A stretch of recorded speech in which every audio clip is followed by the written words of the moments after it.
নমস্কাৰ সকলোলৈ। আজি আমি ওলাইছো কচু শাক বুটলিবলৈ বুলি মা মই আৰু হুন। হেল্ল' নমস্কাৰ। নমস্কাৰ। আমি এতিয়া শাক আনিব যাওঁ। আপোনালোকে চাই থাকিব দেই। বাই। চুমু এটা দিয়া।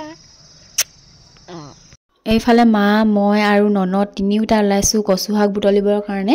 এইফালে চাওকচোন আমাৰ শাকনি বাৰীখন ইমান ধুনীয়া লাগিছে। লাই শাক, মূলা শাক তেনেকৈ সৰু সুৰাকৈ কিছুমান খেতি কৰিছে আৰু মাহঁতি। তাৰপৰা এইফালে আমাৰ দৰমাৰি গৈ আছে। তাৰপৰা আমি দুজনীয়ে কচু শাক বুটলি আছোঁ। বৰ বেছি নাই, এইফালে মই এডালকৈ বুটলিলোঁ আৰু তাৰপিছত এইখিনি পালোঁ। আমি আজি গাহৰি মাংসৰ লগত খাম বুলি ভাবিছোঁ। আপোনালোককো দেখাম দেই, ভিডিঅ'টো চাই থাকিব। আৰু আজি মায়ে বনাব, কাৰণ মায়ে বনালে খাবলৈ খুব বেছি ভাল লাগে। এইফালে মাংসখিনি ধুনীয়াকৈ অলপ ভাজি লৈছে তেলটো ওলোৱালৈকে। তাৰপৰা এতিয়া কচু শাকখিনি দি দিব আৰু ইয়াতে। এয়া কচু শাকখিনি দি দিলে, দেখিছে নহয় কিমান ফুলি আছে। তাৰপৰা এইফালে এতিয়া কমিয়ে গ'ল, কাৰণ শাক যিহেতু কমিয়ে যায় বাৰু। ইফালে ধুনীয়াকৈ জালুক মছলা চছলা দি টেঙা বিলাহী তেনেকৈ দি ভাজি আছে।